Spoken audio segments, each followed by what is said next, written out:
Coming up towards 7:26 in Trinidad and Tobago. Well, it is the rainy season. Flooding is one of our many challenges, and the Community Flood Early Warning System.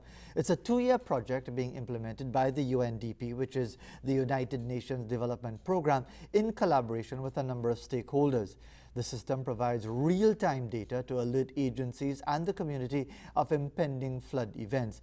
We expect to be joined very shortly by Stefan Affonso, who is the project manager with the UNDP based here in Port of Spain, to give us some more information. I believe we haven't made contact as yet with Mr. Affonso, so we're hanging on for him to join us via our Zoom link. As soon as he makes that connection, we'll get into that discussion. But indeed, flooding is very relevant to our circumstances here in Trinidad and Tobago. And indeed, for many of us, an early warning system is the sign of rain clouds.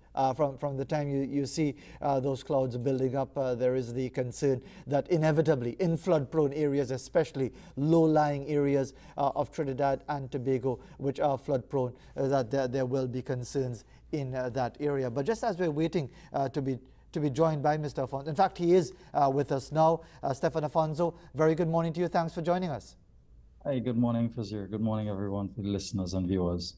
Good to have you with us. So what are we talking about here with this early warning system? Thanks for joining us. Thanks for having me.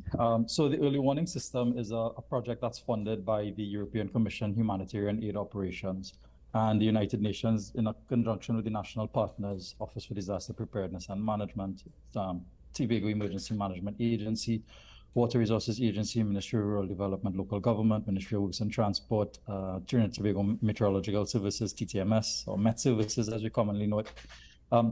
They've come together and they're working on an early warning system that seeks to improve the current system and current infrastructure that we have across the country. It's a 2-year project that started last year, June 2021, and it's going to run until May 2023. I didn't realize that we were so far along in time. So actually in the second year of the project, it's a really fantastic project because there are three key outputs for the project. The first one is to enhance the capacities for monitoring and analyzing and forecasting floods. The second is for flood early warning information communication platforms to be expanded. And the third one is the coordination and management of floods across the national and community levels being strengthened. Now, Fazir, all that being said, it's really a matter of focusing on 3 key pillars for the project: equipment, people, and governance. The people being the most important part of the governance itself actually supporting all components of it.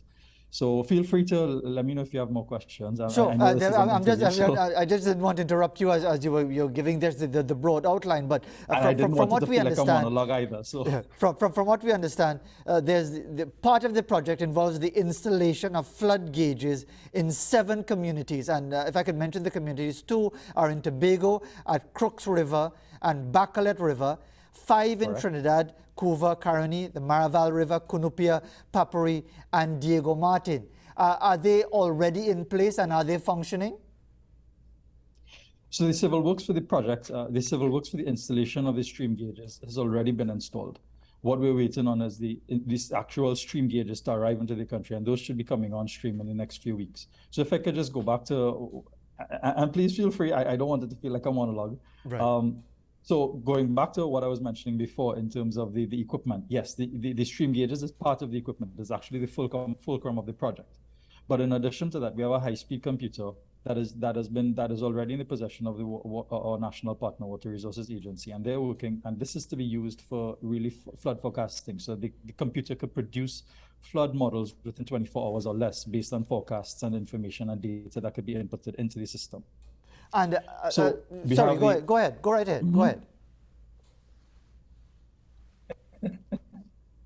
I know it's a lot to cover. So we have the stream gauges, we have the antenna, and we have antennas. So the antennas come to assist the stream gauges. So the stream gauges collect the data. It's picked up by the antennas and then pushed forward to the computer. The computer then produces the forecast and the models. So in this case, we have three types of equipment, but the equipment all come together and work together to strengthen the capacity and the ability for us to be able to forecast and develop models to determine what is the likelihood of areas to be impacted based on forecasts of rainfall and rainfall runoff relationships, which is a critical component to understanding how we could manage, mitigate, and prepare for floods. And therefore, Stefan, I suppose at the end of the day, the idea would be at what point along this program, or is it going to be at the end of the 2-year program, that everything is going to be fully functional, from all of the equipment, the collection of the data, and indeed the acting upon that data by the relevant agencies? When do you anticipate that everything would be fully functional?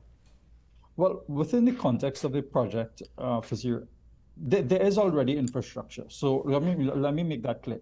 The agencies, the current national partners, already do have equipment that is existing. So this project seeks to build on that and expand and improve this existing infrastructure. So it's not to say that we have to wait until the end of the project, or when the stream gauges or the equipment from this project is installed, then we could have national capacity. No, that would be a misunderstanding. The reality is that we do have that existing infrastructure, but this project seeks to expand and improve on that existing infrastructure. So, for instance, there are already functioning 8 stream flow gauges across the country. However, there aren't any in Tobago, which is why one of the locations, or 2 of the locations identified with Tobago. There are also 21, in excess of 20 real-time rainfall stations that are so this is infrastructure, and there are antennas that exist. There's a system that is used right now for forecasting. So what this project seeks to do is improve that existing, and improve and expand on that early warning system. And as far as the system itself, being relevant, because the reason I use the word relevant is that infrastructure changes all the time. Somebody today might have a nice open piece of land. Next month or next 6 months, there's about 5 buildings on it, lots of concrete. They block a water course. So where was flooding 2 years ago is now flooding today. How flexible will be the system to gather the data, the early warning data, to ensure that it is relevant to the current times? But you're kind of preempting me with these questions, because that's where the ICM and the Interagency Governance Coordinating Mechanism, the ICM, that's where that comes in, because the ICM is set up, or it seeks to be set up, to bring together the key agencies that are involved in just these functions: planning, preparation, mitigation, and response. So if it is, or when it is actually, that the ICM is completely functional, up and running and functional, then you're going to have representatives sitting at a meeting, or sitting frequently at meetings, routinely at meetings, planning, understanding the context in which we're operating, understanding that there are multiple factors and variables that influence flooding, slope, elevation, road density, planning, drainage density, drainage capacity, land use, and rainfall. So we take those things into consideration. We understand that there's some areas that are more susceptible to flooding than others. And we put that, and we feed that into the ICM, the governance mechanism that is supposed to be responsible. We're responsible for planning, preparation.